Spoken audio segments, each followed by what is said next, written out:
Hello students, आज हम करेंगे सिमिलैरिटी लेसन का बेसिक प्रोपोर्शनैलिटी थ्योरम, जिसको शॉर्ट फॉर्म में बीपीटी भी कहते हैं। बेसिक प्रोपोर्शनैलिटी थ्योरम होता क्या है कि अगर आपके पास एक ट्राइंगल दिया हुआ है और उसमें एक लाइन में ड्रॉ करती हूँ किसी भी एक साइड के पैरेलल, और वो लाइन रिमेनिंग टू साइड्स को दो डिस्टिंक्ट पॉइंट्स में इंटरसेक्ट करती है, काटती है, तो ये लाइन इन दो साइड्स को इक्वल प्रोपोर्शन में डिवाइड भी करती है। इसी को कहते हैं बीपीटी।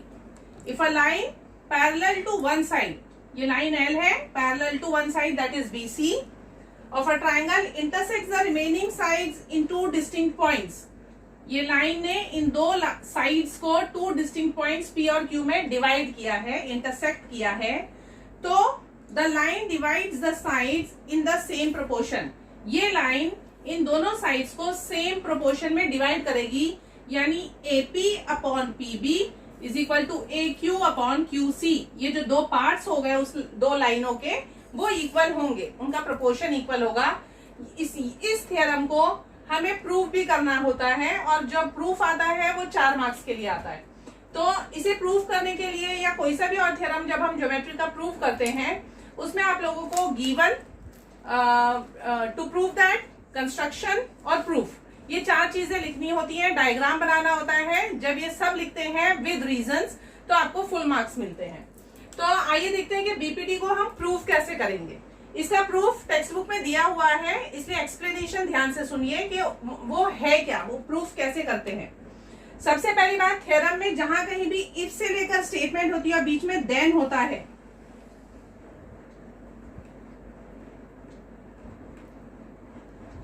ये रहा इफ से देन, तो ये जो पार्ट होता है ये गिवन में लिखते हैं, और देन के आगे की जो स्टेटमेंट होती है वो हम नॉर्मली टू प्रूव दैट में लिखते हैं।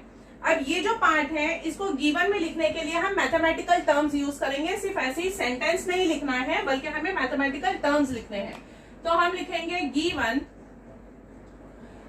If a line parallel to one side of a triangle. इसका मतलब मुझे दिया हुआ है कि ये जो लाइन एल है वो बीसी के पैरेलल है, तो मैथमेटिकली मैं क्या लिखूंगी, line L parallel to side BC, कहा, इन ट्राइंगल ABC। ये मेरी फर्स्ट स्टेटमेंट है जो ये सेंटेंस से बनी, parallel to side of a triangle intersects the remaining sides in two distinct points। यही लाइन L क्या कर रही है, AB और BC को P और Q में इंटरसेक्ट कर रही है। Line L parallel to side BC and intersects side AB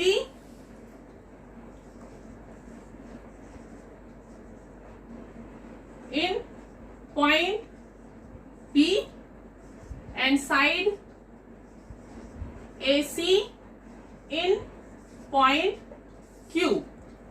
यहां तक हम पहुंच गए। Then you have to prove that the line divides the sides in the same proportion। तो अब हमारा आएगा to prove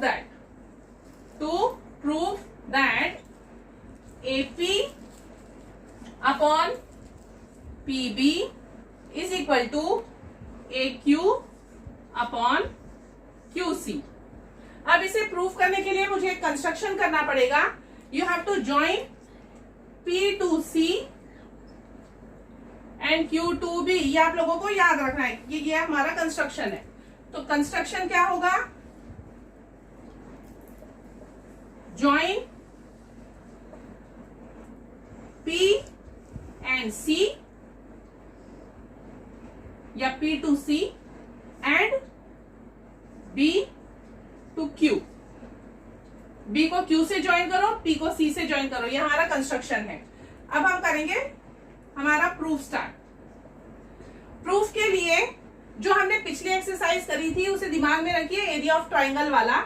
तो हम लेंगे पहले दो ट्राइंगल APQ और PQB, ये ऊपर का छोटा ट्राइंगल और ये नीचे का डॉटेड ट्राइंगल जो इस तरीके से बन रहा है, APQ, और यहां पर आओ PQB। इन दोनों ट्राइंगल में ध्यान से देखिए, जो हाइट बनेगी हमारी वो इस तरीके से बनेगी, एपी क्यू की भी यही हाइट होगी और पी क्यू बी जो कि एक ऑब्ट्यूज एंगल ट्राइंगल है उसकी भी हाइट इस ट्राइंगल के बाहर जाएगी, उसके लिए भी यही हाइट होगी। यानी ये दोनों ट्राइंगल्स की हाइट जो है वो इक्वल है। इसीलिए हमें याद, तो आप लोगों को याद होगा कि एरिया ऑफ ट्राइंगल जो है वो उनकी बेसिस के रेशो में रहेगा। तो हम वो प्रॉपर्टी यहाँ पे यूज करेंगे, area of triangle A P Q upon area of triangle P Q B is equal to AP upon PB. और रीजन रहेगा the areas are proportionate to their bases, क्योंकि उनकी हाइट इक्वल है। ये आपका है equation number 1।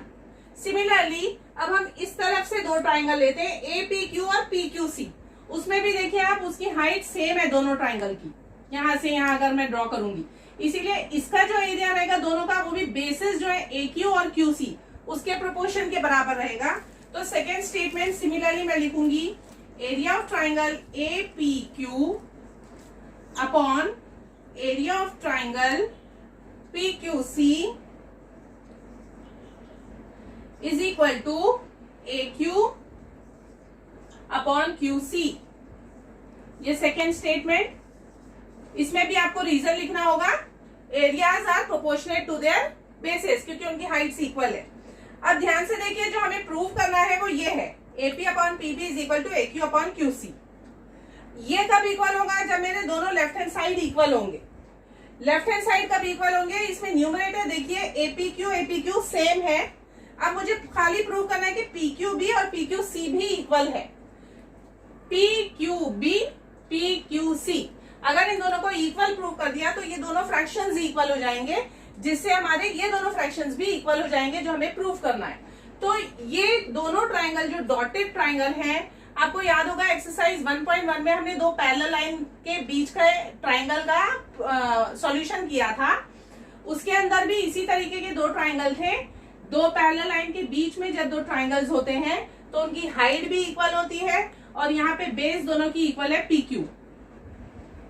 P Q C की भी बेस है पी क्यू बी की भी बेस है पी क्यू। ट्राइंगल ऐसे बन रहे हैं, पी क्यू बी, और इस तरफ का ट्राइंगल है पी क्यू सी। दोनों में ही बेस पी क्यू है और दोनों क्योंकि पैरेलल लाइन सेम है, दो सेम पैरेलल लाइंस के बीच में, इसीलिए दोनों की हाइट भी सेम है।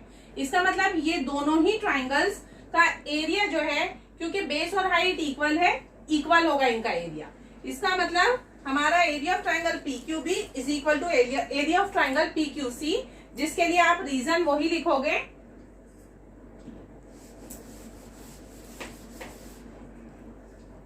Area of triangle P Q B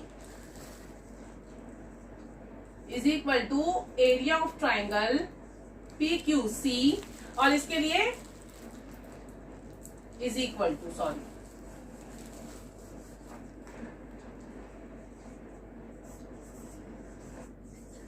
और इसके लिए आप यहाँ रीजन लिखेंगे कि since the triangles are formed between two same parallel lines, they have the same height and they have the same base, that is P Q, therefore their areas are equal.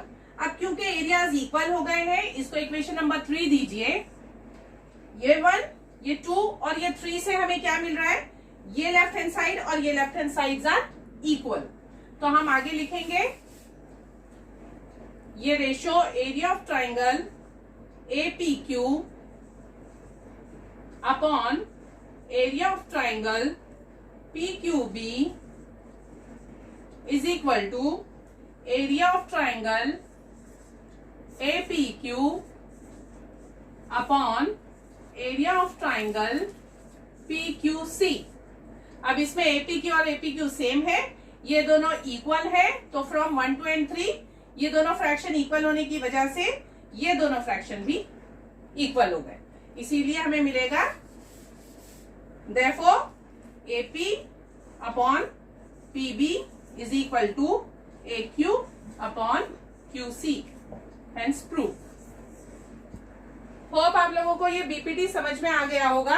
अब हम इसी से related अगली exercise जो है उसकी sums करेंगे। Angle bisector theorem जो है आपकी पोर्शन से डिलीट हो गया है, इसीलिए वो अभी एक्सप्लेन नहीं करेंगे, बीपीटी के सम्स करेंगे। Thank you.